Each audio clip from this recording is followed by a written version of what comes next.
if your clients are giving you vague answers, it's probably not because they're bad communicators. It's because your questions aren't helping them go deeper. But remember, if you get the problem wrong, everything falls apart. So if you fix the very first thing that they tell you, you've completely missed the boat. You've missed it entirely. 3. So we call this the comfort zone exit.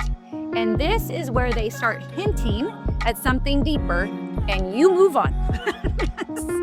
Because it either feels awkward or you don't know exactly how to do that, or you've just kind of missed it. I know I've said it 6 times, but this literally makes or breaks the sale, hands down. So it doesn't have to be like this massive switch, but if we're just saying surface level or we're just trying to get through questions, I am telling you, that is why you're losing sales. Hello, welcome to another episode of Sippin' Matcha and helping you make more sales. I'm Scott, your host, and we'll be bringing Brooke Greening, our resident sales trainer, in so that you can, while you enjoy your matcha break or coffee break, get some sales advice that will move you forward in making more sales and helping to value your customers.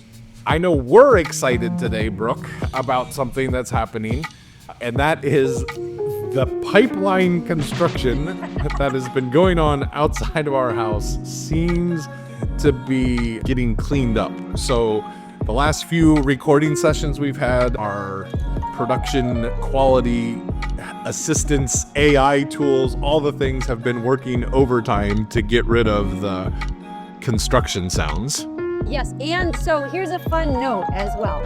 We thought it was construction, probably like it starts around 6 in the morning till 5 at night, like it'd stop at 5, and it's literally, you can see it from our house. So it's the road and it's right on the other side. And so it is literally in our window. It's directly into Tora's window.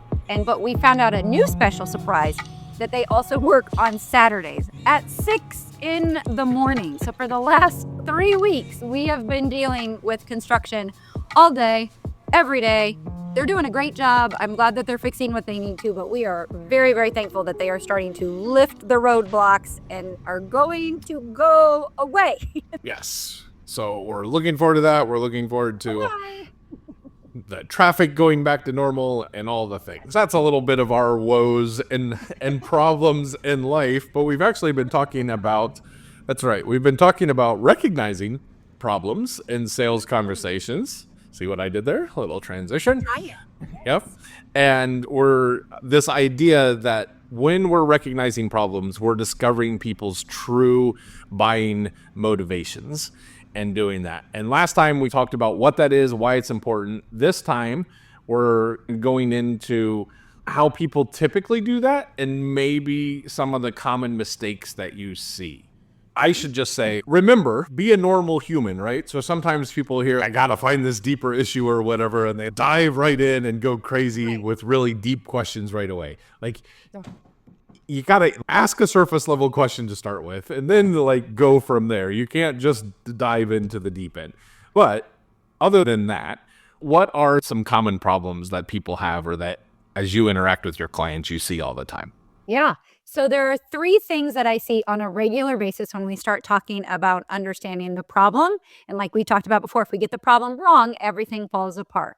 So once again, just like Scott said, this is not where we're telling you dive deep immediately. That is awkward. That doesn't normally happen. So we want to be aware of some of the pitfalls that can come into play. So the first one is what I call the checklist interrogation. So that's like literally where you start asking them questions. You're like, okay, how many leads? What's your revenue? What's your close rate? And it starts to feel like data collection and not discovery. I want to say, is this information important?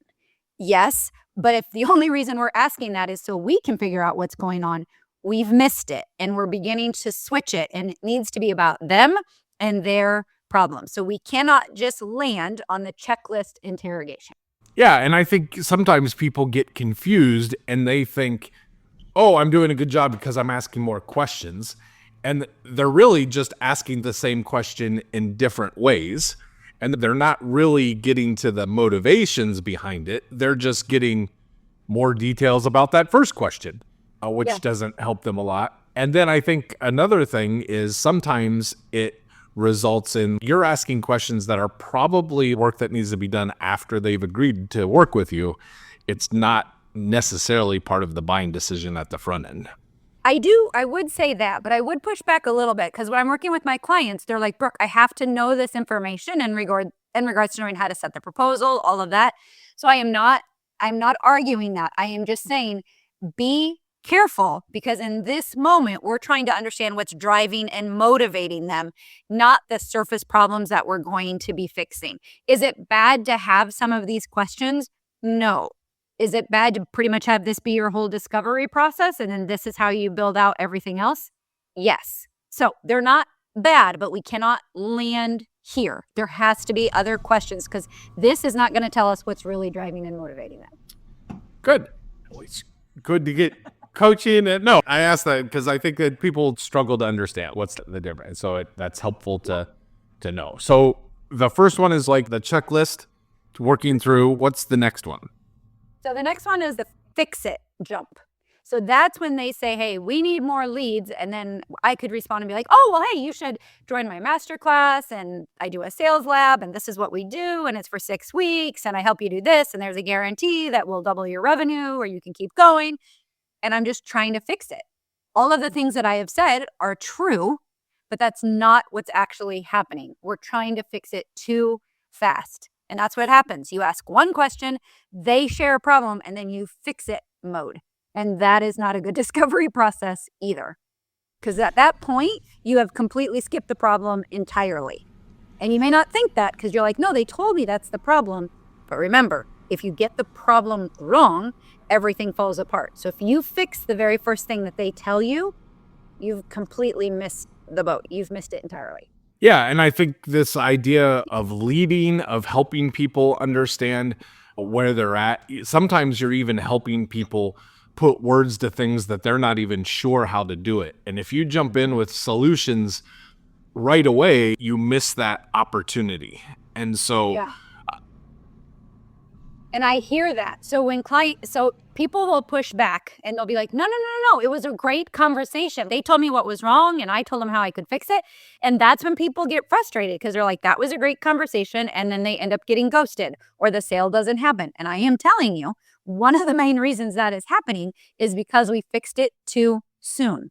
We tried to fix that surface level problem instead of what was driving and motivating them. And that's when you can feel like, we had a great conversation. We had a great connection. They told me a problem. I told them how I could fix it. I know I could fix it. And then we're surprised when they don't buy. Yeah, I think it's that motivating decision, right? So the problem that I start with, if that's not really the motivating thing, okay, that was helpful, but that's not really what's bothering me. And so that may result in not leading to action. Okay, so we've got 2 of them. I think you said there was 3. What's the third one? 3. So we call this the comfort zone exit. And this is where they start hinting at something deeper and you move on. Because it either feels awkward or you don't know exactly how to do that, or you've just kind of missed it. You didn't see the signal. You didn't hear what it was. And so they started opening the door to do something a little bit deeper, but then you just moved on. And I see this on a regular basis because one of the things that I do with my clients is they give me their calls. And so I'm listening to them and I'm helping them think through the service framework and how to be able to apply it. And I hear this all the time where I heard a problem. They just opened the door. It was 1 sentence or 2 sentences more. Maybe one was like, yeah, we worked with someone the last time and it didn't go well. And they didn't even go there. They just kept moving in regards to how they could be able to help. And that is what I'm telling you. When they share another problem, we don't want to avoid that. And so that's that comfort zone exit. And when I point that out to them and I say, hey, do you remember them saying this? And I'll pull it back and I'll say, hey, this is what they said.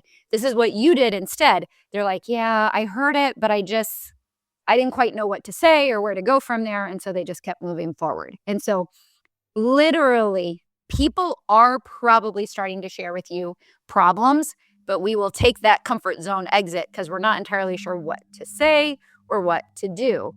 But that is going to cost you sales. I think that's the beauty of your framework is it helps you keep things in their proper place and you know what part of the conversation you're having with. And so sometimes if people are more used to scripts or different things, they're like, hey, if I go down that path, I'm not sure I know where to go next. And I think your framework helps people to do that, which is maybe a good time to encourage people to think about taking Brooke's sales conversation assessment, where you can get a little bit of a sense on how you're doing with the 7 different areas that are part of her service sales framework. And you can see which parts you're strong on and which parts maybe need a little bit of help. So you can always access that at buildingmomentum.info/assessment and take that in about 3 to 7 minutes and get some good, helpful feedback. Brooke, as we keep going through this, what I'm hearing and what I know that you do is you're not just asking questions that are on a list, although you do have lists that you give people because sometimes they're like, I don't even know what to ask, but you're guiding the conversation through these questions. Yeah. Can you talk a little bit more about that? Sure. And one thing we talk about all the time is that you want to be able to guide the conversation, but not talk the whole entire time. And that's when it comes up with questions and then how to be able to respond to their answers. And so when we are in this discovery process, truly in the problem process, there are 2 things that usually happen. Either we're going to stay too shallow and we don't go any deeper, or we move too fast. Those are the 2 things that happen. And both of those are going to keep you from understanding what actually matters. So that's why you're guiding that conversation. You are trying not to have those 2 things happen. We don't want it to be too shallow and we don't want to rush through it too quickly. And so hopefully, as we've been talking and we're giving you these examples, you can start to ask yourself, okay, well, which one am I? Am I surface level questions? Am I that data collector? Am I a quick fixer, or am I like avoiding the hard stuff? Those are things you want to know because you're in control of that to be able to guide the conversation. It is so much easier if there's like 30 seconds of maybe a little bit of an awkward pause, and it's not even that awkward, to give people space to be able to start sharing things. But if you zoom past it, or if it just stays shallow, that is literally when you feel like things are going well because you've had a good conversation. They're smiling, they're nodding. They may even say, send me your proposal. But if you get the problem wrong, you will not make the sale, or you will end up making a sale and it's not going to go well because we still haven't truly understood what is bothering them. And so then it's going to start coming to play later as we start working with them. But more than likely, you just won't even get the sale. And you'll think, okay, maybe it was my competitor. Maybe they had a lower price. Maybe, and I'm not saying this to be mean or judgmental, but I am saying this to give you guys hope. A lot of times people don't make a sale is because we didn't lead them to. And this helps to be able to do that.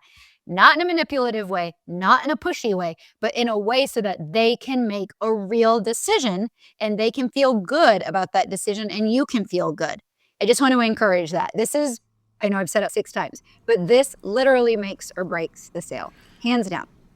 Yeah. Your phrase is like, if you miss the problem, you're going to miss the sale. If someone's thinking there and they're trying to evaluate, they're trying to ask questions and all of that. Like, how could you help them evaluate the types of questions that they're asking in this discovery process? Yeah. So one way you can ask is you can look at the questions you're going to say. And when I work with my clients, we call this our pre-call plan. What good questions can we ask? So we're not winging it. These are ways that we can be prepared. But as you're doing this, as you're going into your next call, just ask yourself, are my questions helping people think or just respond? If they're just responding, then we're not getting to that driving and motivating factor. We want to ask questions that help them to think. Yeah, and probably a super practical way to evaluate that is if somebody's able to just give you the answers, tick them off like right back to you, that may be, you may think, oh man, this is going great, but that may actually be a sign that you're not asking the right types of questions. If somebody has to pause and say, oh, that's a really good question, let me think about that for a second. Yeah. Oh, now you might be getting to the good stuff. And I think about this time as people are listening to the podcast, some people might be like, dang it, she is ripping apart my whole sales strategy, my whole sales conversation. That is not what I am trying to do. I am not trying to say you're doing absolutely everything wrong. You're not, but I am telling you, if we make these fixes, it will make a big difference in your sales. It'll make a big difference in how you show up in leading the sales conversation, and it will absolutely impact what's going on in your revenue. So it doesn't have to be like this massive switch, but if we're just saying surface level or we're just trying to get through questions, I am telling you, that is why you're losing sales. All right, so we've talked about some bad examples or some ways that common mistakes that people. Where are we headed next? What are we going to? Yeah, so next week we get to talk about, okay, now you've shared maybe what not to do. What can we do instead? So we're going to do that so it doesn't feel like an interrogation. Doesn't have to feel like you're at a counseling office, but we are going to talk about how can we authentically and meaningfully understand what's driving and motivating people in every sales conversation, not just in 1 in 5. It's just how can we start implementing this in our sales process immediately? And I'm excited to be able to teach you guys that.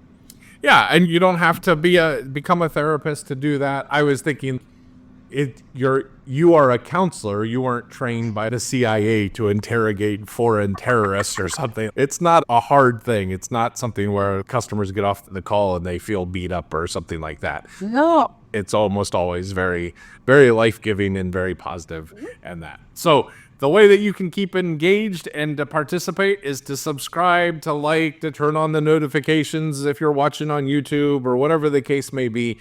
Let us know that you're there. We always appreciate it. Until then, we hope you enjoy your matcha and keep making sales. Bye-bye.